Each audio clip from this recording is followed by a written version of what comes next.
Hello friends, I am Mohan Chaudhary. So today we are going to learn mind mapping. Let's begin. First of all, we should discuss about icebreakers. Icebreaker he activity आपण घेणार आहोत. First topic, observe the given figure and complete the activities that follow. खालील figure तुम्हाला observe करायची आहे आणि activity पूर्ण करायची आहे. ह्या फिगरशी निगडीत त्या फिगरच्या खाली तुम्हाला काही गोष्टी दिलेल्या आहेत, त्या तुम्हाला पूर्ण करायच्या आहेत. ए मध्ये दिलेलं आहे, replace the main idea by any other thoughts or title of your own. जी फिगर आहे ह्या फिगरमध्ये तुम्हाला जी आयडिया दिलेली आहे, मेन आयडिया, त्या मेन आयडिया तुम्ही तुमच्या मनाने घ्यायची आहे. फॉर एक्झाम्पल आपण घेऊया लिटरेचर घेऊया. Literature okay. बी मध्ये दिलं आहे, add 3 supporting idea to the main idea as the branches. जे ब्रांचेसमध्ये आहेत ह्या ब्रांचेसमध्ये लिटरेचरशी निगडीत तुम्हाला ह्या ब्रांचेस लिहायच्या आहेत. ह्या 3 ब्रांचेस लिहायच्या आहेत. आपण घेऊया लिटरेचरशी निगडीत पोएट्री आहे, देन प्रोज आहे आणि ड्रामा आहे. Add 2 idea to one of the branches that explain the meaning of the branches. आता ब्रांचेसशी निगडीत तुम्हाला 2 किंवा 2पेक्षा जास्त सब टॉपिक घ्यायचे आहेत. पोएट्री घेतल्यानंतर आपण त्या ठिकाणी घेऊ शकतो rhyming scheme and figure of speech.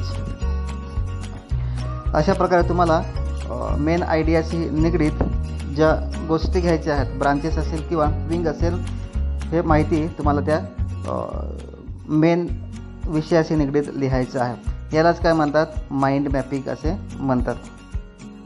Then complete the given blank space balloons with your idea in the figure that describe your basic preparation for the HSC board examination. Also complete the activities that follow.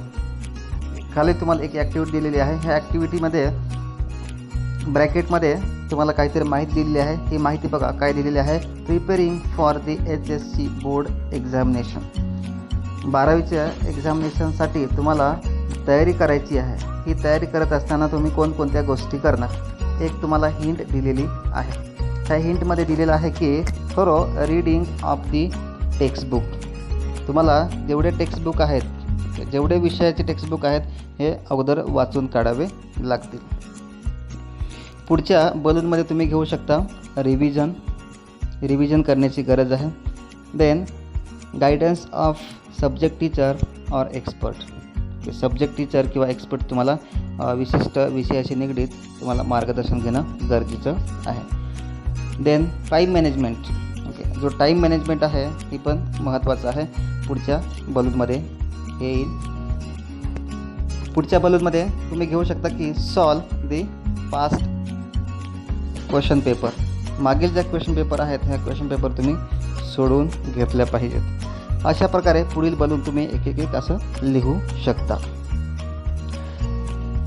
Next one is what is mind map. Mind map म्हणजे काय, त्याची व्याख्या दिलेली आहे. A mind map is a graphical way to represent a certain idea or concept. It is a visual tool to help structure information, to help you better analyze and generate new ideas. Information in a mind map is structured in a way that reflect how the brain actually works. Mind mapping म्हणजे किंवा mind map म्हणजे विशिष्ट idea आहे. ही idea ग्राफच्या स्वरूपात represent करणं म्हणजे mind map होय. ज्यावेळेस आपण विशिष्ट घटक आहे, विशिष्ट आयडिया किंवा कॉन्सेप्ट आहे, ही कॉन्सेप्ट आपण आपल्या मनाने त्या घटकाशी निगडीत जे उपमुद्दे आहेत किंवा सब टॉपिक्स आहेत, हे आपण फिगरच्या माध्यमातून किंवा जे ग्राफिकच्या माध्यमातून सादर करतो, तर त्यावेळेस आपल्याला बेटर ॲनालाइज करण्यासाठी मदत होते. विशिष्ट अभ्यासक्रम किंवा विशिष्ट अभ्यास करत असताना, विशिष्ट घटकाचा अभ्यास करत असताना आपण ग्राफिकच्या माध्यमातून जे मेन मुद्दे असतील किंवा सब टॉपिक असतील किंवा त्याच्या निगडीत काही उदाहरणं असतील, हे ज्यावेळेस आपण ग्राफिकच्या माध्यमातून किंवा स्ट्रक्चरच्या माध्यमातून अभ्यास करू, तर त्यावेळेस नक्कीच आपल्या जास्त लक्षात राहतं.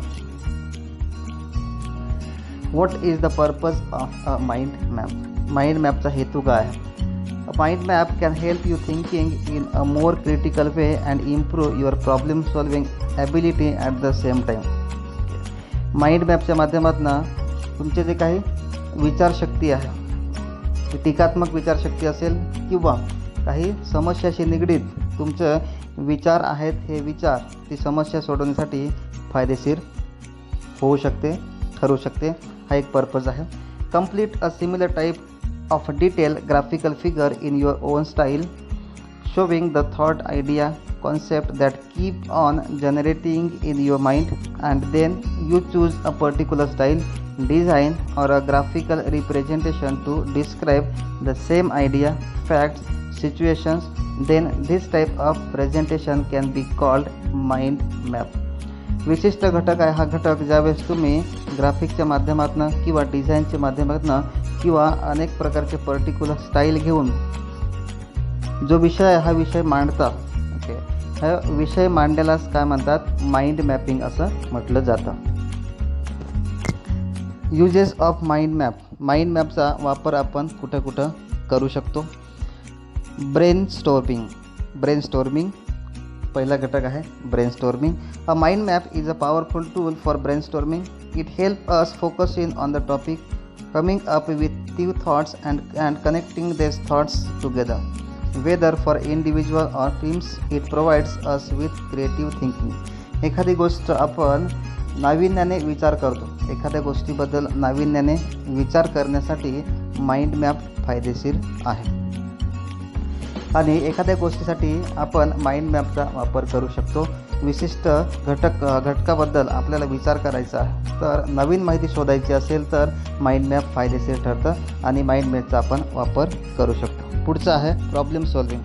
एखादा घटक आहे, ह्या घटकावरती आपल्याला अनेक सोल्युशन पाहिजे असतील तर सोल्युशनसाठी माइंड मॅप फायदेशीर आहे. Decision making. While making a decision, you need to compare all the factors related. A mind map can be a helpful tool on that. Listing various factors, pros and cons of each side can help you think more effectively and lead to an informed decision. एखादा decision घ्यायचा आहे, निर्णय घ्यायचा आहे, तर त्यावेळेस mind मॅपची आपल्याला मदत होते. Notes taking. Students or business professionals can use mind maps to write down the information of a lecture, presentation or business meeting. When receiving information, mind maps can help organize it in a logical way which make it easy to understand and follow. A mind map is an effective way to take notes. विद्यार्थ्यांसाठी mind map खूप महत्त्वाचा आहे, कारण वर्गामध्ये lecture वगैरे चालू असताना किंवा एखादा आपण सेमिनार अटेंड करत असताना जे मुद्दे आहेत, जो घटक आहे, ह्या घटकाचा आपण स्ट्रक्चरच्या स्वरूपात माहिती लिहू शकतो. Then presentation. Mind map help us during presentation. Using mind map is a more interesting way to present an idea or concept. On one hand, mind map can help organize the idea coherently. On the other hand, and visual feature of mind map make it easier to capture the audience attention. एखाद्या घटकाबद्दल आपल्याला सादरीकरण करायचं आहे, तर त्यावेळेस mind मॅपच्या माध्यमातून आपण सादरीकरण केलं तर नक्कीच ऑडियन्ससाठी ते इफेक्टिव्ह ठरू शकतं. Accelerate studying.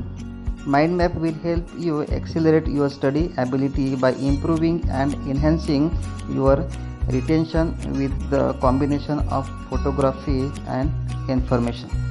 अभ्यास करत असताना, विशिष्ट घटकाचा अभ्यास करत असताना आपण स्ट्रक्चरच्या स्वरूपात जी माहिती आहे ही माहिती आपण लिहून काढली किंवा मेन आयडिया, त्यानंतर सब पॉईंट वगैरे ह्या स्वरूपात आपण माहिती लिहिली तर अभ्यास करत असताना आपल्याला अभ्यास करायला सोपं जातं. आणि ज्यावेळेस आपण रिव्हिजन करतो, तर रिव्हिजन करत असताना माइंड मॅपचा आपण वापर केला असेल तर नक्कीच आपण चांगल्या प्रकारे परीक्षेमध्ये मार्क मिळवू शकतो. Benefits of mind maps. Mind मॅपचे काही बेनिफिट्स आहेत. It helps to brainstorming and explore new idea, concept or problem. एखादी नवीन माहितीसाठी आपण माइंड मॅपचा आपल्याला फायदा होतो. It gives a better understanding to connection between ideas and concept. विशिष्ट आयडिया असेल किंवा कॉन्सेप्ट असेल ही समजण्यासाठी आपल्याला माइंड मॅपचा फायदा होतो. It makes it easier to communicate thoughts process. आपलं जे काही थॉट प्रोसेस आहेत, आपली विचारसरणी आहेत, ही विचारसरणी आपण माइंड मॅपच्या माध्यमातून इझीपणे मांडू शकतो. It brings greater visibility to the audience. ऑडियन्ससाठी एखादी माहिती आपल्याला सादर करायची आहे तर त्यावेळेस माइंड मॅप फायदेशीर ठरतं. It makes it easier to organise idea and concept. विशिष्ट एखादी आयडिया असेल किंवा कॉन्सेप्ट आहे याचं ऑर्गनाईज करायचं आहे, याचं विशिष्ट मांडणी करायची आहे तर माइंड मॅपच्या माध्यमातून आपण ती मांडणी व्यवस्थित करू शकतो. पुढे दिलेलं आहे एक उदाहरण दिलेलं आहे. हे उदाहरण एक शिक्षणतज्ञ आहे, सर केन रॉबिन्सन हा शिक्षणतज्ञ आहे. याने एक दावा केलेला आहे. काय दावा केलेला आहे की स्कूल स्किल क्रिएटिव्हिटी. शाळेमध्ये जे विद्यार्थी असतात हे विद्यार्थ्यांचे जे काही स्किल आहेत हे स्किल किल्ड होतात. हे जे स्किल आहेत ते स्किल खुंटतात. थोडक्यात त्यांचं स्किल डेव्हलप होत नाही तर ते खुंडण्यासाठी शाळा जबाबदार आहे. अशा प्रकारचं वक्तव्य सर केन रॉबिन्सन यांनी केलेलं आहे. चला तर बघूया ही activity. In the most watch PED talk of all times. TED हा एक अमेरिकेमध्ये एक कॉन्सेप्ट आहे. TED means technology entertainment design. यामध्ये 18 ते 18पेक्षा कमी मिनटामध्ये आपल्याला आपलं वक्तव्य मांडण्यासाठी ते संधी देतात. ह्या एंटरटेनमध्ये सर रॉबिन्सन यांनी दावा केलेला होता. काय दावा केला होता ते पुढे दिलेलंच आहे. Educationalist sir Ken Robinson FRSA claim that schools kill creativity. त्यांनी दावा केला की स्कूल्स किल क्रिएटिव्हिटी. शाळेमध्ये विद्यार्थ्यांचे जे स्किल आहेत ह्या स्किल खुंटतात. Argue that we don't grow into creativity, we grow out of it. आपण शाळेमध्ये जे विद्यार्थ्यांचे स्किल आहे ते ग्रो नाही करत तर ते आउट करतो, ते नाहीसे करतो. Or rather we got educated out of it. तर ते शिक्षणापासून आपण त्यांना दूर ठेवतो. अनेक प्रकारचे स्किल विद्यार्थ्यांमध्ये असतात. Yet to Robinson, creativity is as important as literacy and we should afford it the same status. Robinson पुढे काय म्हणतात की creativity is as important of literacy. Literacy means साक्षरता. साक्षरतेच्या दृष्टीने जी क्रिएटिव्हिटी आहे ही क्रिएटिव्हिटी महत्त्वाची आहे एज्युकेशनच्या दृष्टीने. तर ते आपण अफोर्ड केली पाहिजे, ती आपण विद्यार्थ्यांना दिली पाहिजे. पण ते शाळेमध्ये तसं होत नाही according to sir Ken Robinson. पुढे माइंड मॅप दिलेला आहे. सर केन रॉबिन्सन त्यांनी दावा केलेला आहे. काय दावा केलेला आहे? School skill creativity. पुढे त्यांचं म्हणणं आहे की एज्युकेशन आउट ऑफ क्रिएटिव्हिटी आणि पुढे ते म्हणत आहेत की creativity to be acquired in education itself. True creativity is based on knowledge which in turn is based on literacy. खरं शिक्षण म्हणजे की खरी साक्षरता ही आहे की ज्यावेळेस विशिष्ट विद्यार्थी असेल, विशिष्ट स्टुडंट असेल, ह्या स्टुडंटमधले जे सुप्त गुण आहे ह्या सुप्त गुणांना वाव देणं म्हणजेच खरी साक्षरता होईल. Our school where children develop the literacy skill on which all further learning depends. जी पारंपरिक पद्धत आपण शाळेमध्ये चालू आहे, आपल्या शाळेमध्ये चालू आहे, तर हीच पद्धत पुढे सुद्धा चालू आहे. त्यामुळे काय झालेलं आहे की जी विद्यार्थ्यांच्या सर्वांगीण विकासासाठी किंवा विद्यार्थ्यांमध्ये असणारे जे काही स्किल आहे हे स्किल इम्प्रूव्ह होत नाही.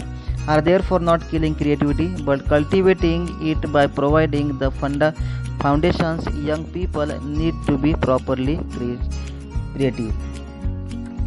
जे कल्टिवेशन चालू आहे, जी मशागत पूर्वीपासून चालू आहे, अशाच प्रकारचे जी पारंपरिक शिक्षण पद्धती आहे त्या शिक्षण पद्धतीमुळे विद्यार्थ्यांचा सर्वांगीण विकास होत नाही according to sir Ken Robinson. पुढे ते एक एव्हिडन्स देतात, पुरावा देतात की कशा प्रकारे शाळेमध्ये विद्यार्थ्यांचा सर्वांगीण विकास होत नाही, त्यांच्या स्किलला वाव मिळत नाही. As evidence of how school killed creativity, Robinson cites the example of a young girl called Gillian Lane. Okay, Gillian Lane नावाची एक मुलगी आहे. ह्या मुलीचं ते उदाहरण देतात. Who at the age of 8, ती 8 वर्षाची आहे, was already viewed as a problem student with a probably learning difficulty due to her inability to sit still and concentrate. ही विद्यार्थिनी गिलियन ही विद्यार्थिनी अभ्यासक्रमामध्ये फार मागे आहे, अभ्यासामध्ये खूप मागे आहे. थोडक्यात आपण ती विद्यार्थिनी आहे, कारण अभ्यास करत असताना तिचं लक्ष लागत नाही, वर्गातसुद्धा तिचं लक्ष लागत नाही. When her mother sought a medical explanation for Gillian constant fatigue and lack of focus, the doctor suggested they speak. पुढे गिलियनची जी आई आहे, ही आई एका डॉक्टरकडे घेऊन जाते कन्सल्टेशन करण्यासाठी की माझी मुलगी अभ्यासामध्ये फार वीक आहे, तिचं मन लागत नाही अभ्यासामध्ये, तिला काहीतरी प्रॉब्लेम आहे, त्यामुळे ती अभ्यासात मागे आहे. अशा प्रकारचं मत हे गिलियनच्या आईचं होतं. डॉक्टर पुढे तिला सजेस्ट करतायत की as the 2 adults got up to live. ज्या कन्सल्टन्सी ऑफिसमध्ये डॉक्टर आहेत, ओके, डॉक्टर ते आई वडिलांना म्हणतात की तुम्ही जरा वेळ बाहेर थांबा. डॉक्टर पण ऑन द रेडिओ, नंतर डॉक्टरने रेडिओ ऑन केला आणि रेडिओवरती गाणं वाजवलं. Left alone in a music field room. आता त्या रूममध्ये गिलियन आहे, डॉक्टर आहे. रेडिओ चालू केल्यानंतर गाणं सुरू झालेलं आहे आणि डॉक्टर सहज ते बाहेर निघून आले, त्या कॅबिनच्या बाहेर आले. देन पुढे काय होतं बघा, Gillian begin to dance. Young Gillian begin to dance. आणि ते गाणं ऐकून गिलियन नाचायला लागली. Observing her through the window. Doctor आणि त्या गिलियनचे आई वडील त्या डॉक्टरची केबिन आहे, त्या केबिनच्या बाहेरनं खिडकीतनं ते ऑब्झर्वेशन करतायत की गिलियन काय करते. तर ते डान्स करते. The doctor turn to her mother. Doctor आईकडे वळाले आणि काय म्हटले, Gillian not sick, Gillian's not sick, Gillian आजारी वगैरे काही नाही आहे. He said she is a dancer. ती एक चांगली डान्सर आहे. Today at the age of 92. आज गिलियनचं वय 92 आहे. Gillian can look back on a long career in ballet dancer. Okay, ballet dancer means हावभाव करून जे नाचकाम केलं जातं, जे नृत्य केलं जातं त्याला बॅलेट डान्सर म्हणतात. And musical theatre which saw her become one of the world most successful choreographer. आज गिलियन 92 वर्षाची आहे आणि वर्ल्डमधली ती सक्सेसफुल कोरिओग्राफर आहे. With hits like Andrew Leon, Webber's cat and phantom of the opera among her many achievements. तिने बऱ्याच गोष्टीमध्ये अचिव्हमेंट मिळवलेले आहेत, त्याचे उदाहरणं दिलेलेच आहेत. Eight her school had all but return her of. Okay, शाळेमध्ये तिला जे वागणूक मिळालेली होती, ओके, शाळेमध्ये ती अभ्यासामध्ये फार मागे होती. Mistake her extraordinary talent for some form of behavioural problem or cognitive इम्पेअरमेंट.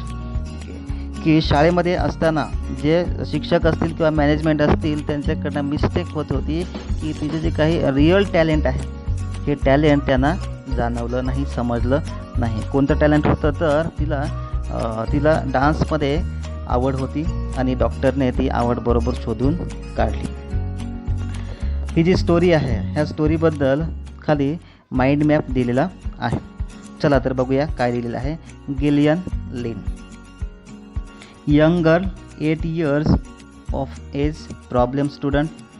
पुढचा मुद्दा आहे inability to sit still and concentrate. पुढे दिलेला आहे medical explanation. Doctor turn on the radio. Gillian alone begin to dance. पुढचा मुद्दा not sick but a dancer. आणि last one is career at the musical theatre in ballet dance. World most successful choreographer. School ignore her extraordinary talent. अशा प्रकारे ह्या पॅराग्राफवरनं आपल्याला mind mapping बनवता येईल. पुढे मी काही उदाहरणं घेतलेली आहेत. हे उदाहरण तुम्हाला कशा प्रकारे कुठल्या स्ट्रक्चरच्या माध्यमातून घ्यायची तर ते दिलेलंच आहे. Use different shape. तुम्ही डिफरंट शेप घेऊ शकता, ॲरोज घेऊ शकता, line, then connectors, balloons, boxes, then curve arrows, then callout, scribbles, scroll, explosion etcetera to describe your point of view. तुम्हाला जे पॉईंट डिस्क्राईब करायचं आहे, मांडायचं आहे, तर तुम्ही वरील पद्धतीने कुठलाही शेप घेऊ शकता. त्या ठिकाणी एक उदाहरण दिलेलं आहे, माय गोल. माय गोल हे डिस्क्राईब करत असताना चौकट घेतलेले आहेत.